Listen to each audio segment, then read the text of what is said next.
साल 1995 स्टैनबेरी यूएसए। एक 21 साल का इलेक्ट्रिकल इंजीनियर जिसका नाम था माइक मार्कम अपने घर के गैराज में सालों से कुछ एक्सपेरिमेंट्स कर रहा था। वो एक तेज तर्रार और पढ़ाकू इंसान था जो साइंस फिक्शन के कॉन्सेप्ट से काफी ज्यादा इंस्पायर्ड रहता था। उसका मकसद था एक ऐसी मशीन बनाना जो उसे फ्यूचर या फिर पास्ट में यात्रा करवा सके। Are you talking about a time machine? And finally उसने सालों की मेहनत के बाद इधर उधर से मशीन बनाने के पार्ट्स इकट्ठे किए, San Jose power generating station से एक ट्रांसफार्मर भी चुरा लिया और बस अब उसकी ये टाइम मशीन रेडी थी उसे वक्त में यात्रा करवाने के लिए। लेकिन इस एक्सपेरिमेंट को करने से पहले वो उस वक्त के famous Art Bell coast to coast radio show को 1996 में अपनी टाइम मशीन के बारे में बताता है और पूरी दुनिया को ये ऐलान कर देता है कि वो जल्द से जल्द अपने इस एक्सपेरिमेंट को करने वाला है, जिसमें वो अपने साथ एक सेल फोन भी लेकर जाएगा। और बस ये वो आखिरी दिन था जब लोगों ने माइक को देखा। उसके बाद तो न जाने जैसे माइक पूरी दुनिया से गायब ही हो गया। कोई नहीं जानता कि माइक आखिर गया तो गया कहाँ। लेकिन कहानी यही खत्म नहीं होती, बल्कि इसके बाद जो हुआ वो सुनने में काफी ज्यादा इम्पॉसिबल लगता है।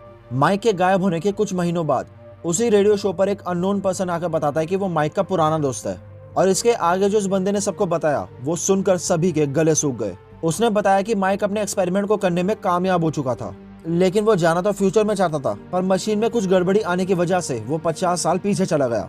साथ ही साथ वो आदमी शो के होस्ट को बताता है कि पिछले 50 साल पहले पुलिस को समुद्र के किनारे एक डेड बॉडी मिली थी जिसका हुलिया हूबहू माइक मार्कम के जैसा था और उस डेड बॉडी के हाथों में एक सेल फोन भी था जो कि माइक मार्कम का ही था। यानी उसके हिसाब से वो डेड बॉडी माइक मार्कम की ही थी।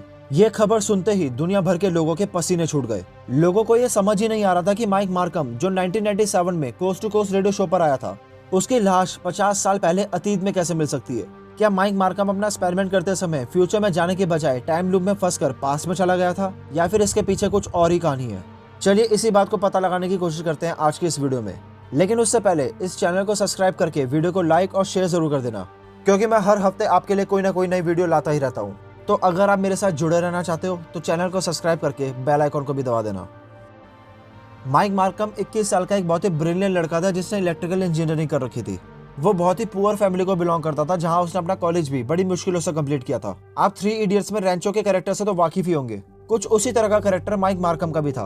उसके घर के चारों तरफ इलेक्ट्रिकल अप्लायंसेस बिखरे पड़े रहते थे, जिन्हें खोलकर उनके पार्ट्स निकालकर वो अलग अलग एक्सपेरिमेंट्स करता था। माइक अपनी पढ़ाई करने के बाद जॉब की तलाश में था, लेकिन उसे कोई भी अच्छी सी जॉब नहीं मिल रही थी, जिसके कारण उसने घर पे रहकर ही अपने एक्सपेरिमेंट्स को कंटिन्यू करने का फैसला किया, इस सोच में कि वो कभी न कभी तो इन एक्सपेरिमेंट्स की मदद से कुछ ऐसा बना लेगा जो पूरी दुनिया को हिला कर रख देगा। और कुछ हद तक वो इस काम में कामयाब भी हो गया।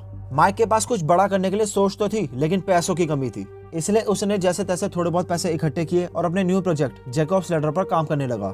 जैकब्स लैडर एक डिवाइस था जो कि ट्रांसफार्मर की मदद से हाई वोल्टेज और हाई फ्रीक्वेंसी पावर सप्लाई का यूज करके एक ट्रैवलिंग आर्क जनरेट करता था।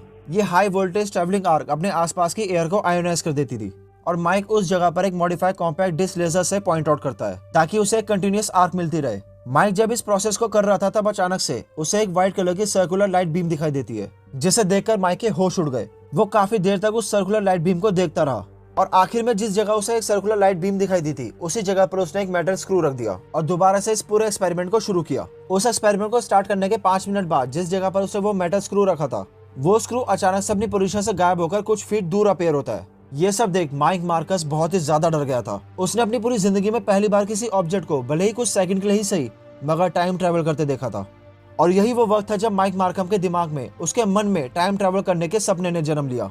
अब माइक मार्कम चाहता था कि वो एक ऐसी मशीन बनाए जो उसे फ्यूचर में ट्रेवल करा सके, और क्योंकि वो बहुत ही गरीब था इसलिए वो चाहता था कि वो फ्यूचर में जाकर लॉटरी के टिकट्स के नंबर पता लगा सके, अब वापस अपने प्रेजेंट में आके लॉटरी जीत सके।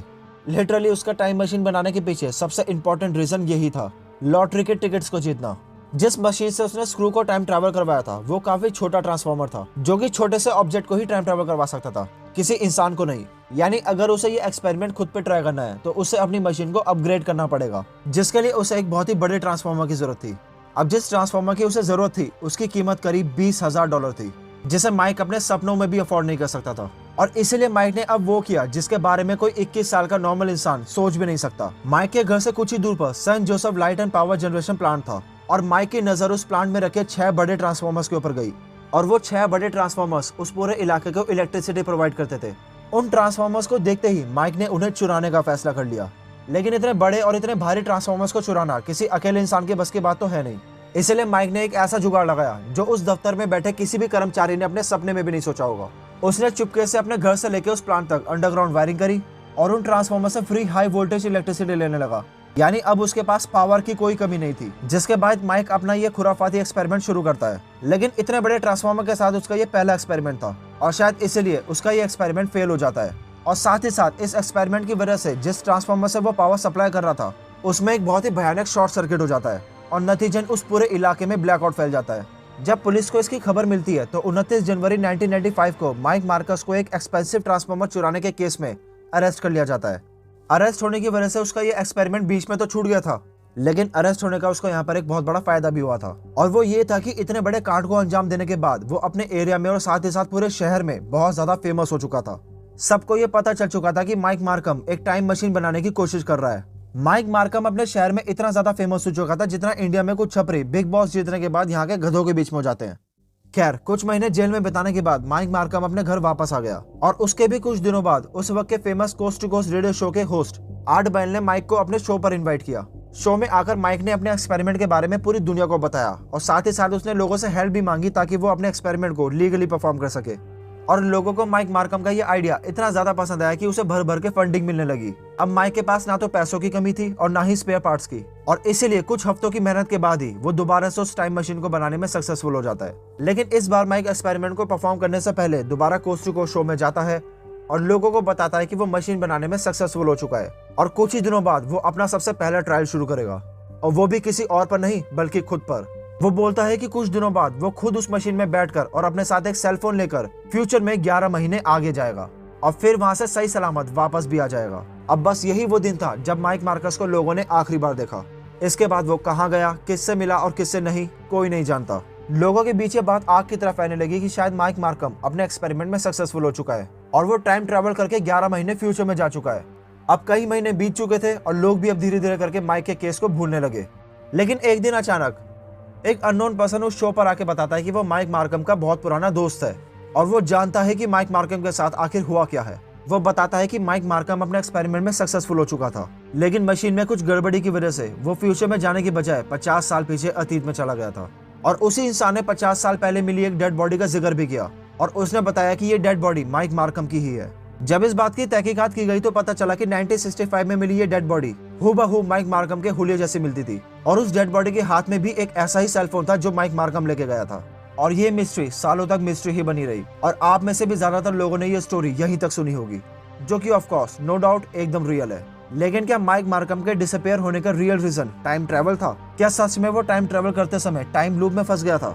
इसका जवाब है नहीं, ऐसा कुछ भी नहीं हुआ था। और ये मेरा कहना नहीं बल्कि माइक मार्कम का खुद का कहना है। सितंबर 4, 2015 में माइक मार्कम दोबारा से उसी कोस्ट टू कोस्ट शो में अपीयर हुआ था और उसने खुद पब्लिक के सामने ये बात कही थी कि हाँ, मैं गायब हुआ था, मैंने टाइम मशीन बनाने की भी कोशिश की थी, लेकिन उस एक्सपेरिमेंट को करते समय मेरे साथ एक बहुत बड़ा हादसा हो गया था।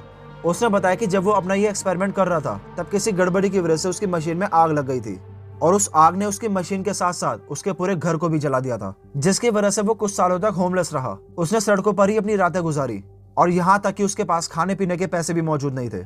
वो 2 बार अपने एक्सपेरिमेंट में फेल हो चुका था और इस बार उसने लोगों से काफी सारे पैसे भी फंडिंग के नाम पर लिए थे।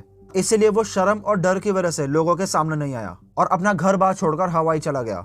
हवाई आकर उसने छोटी मोटी जॉब करके लोगों के पैसे वापस किए और अब 2016 में उसने दोबारा से गो फंड मी कैंपेन चलाया है ताकि वो दोबारा से उस मशीन को बनाने की कोशिश कर सके।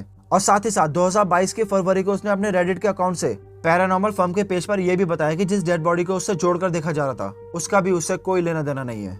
अब ये सब मैं खुद से नहीं कह रहा हूँ बल्कि माइक ने ये सब खुद अपने ऑफिशियल अकाउंट से कंफर्म किया है।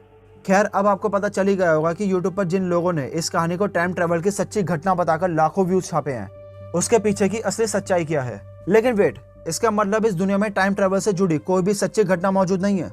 बिल्कुल है। इस दुनिया में सच में ऐसी बहुत सी घटनाएं घट चुकी हैं जो ये साबित करती हैं कि टाइम ट्रेवल एक्चुअली में पॉसिबल है और ये घटनाएं आए दिन लोगों के बीच में होती रहती हैं। अगर आप उन घटनाओं पर वीडियोस चाहते हो तो let me know in the comment section. अब अगर आपको ये वीडियो थोड़ी सी भी पसंद आई हो या ये वीडियो आपको थोड़ी सी भी इन्फॉर्मेटिव लगी हो तो इस वीडियो को एक लाइक जरूर देना और चैनल को सब्सक्राइब करके बेल आइकॉन को भी दबा लेना। फिलहाल आपकी स्क्रीन पर 2 ऑप्शन है, उनमें से किसी एक को क्लिक करो और मैं आपसे वहीं मिलूंगा। तब तक के लिए ओवर एंड आउट।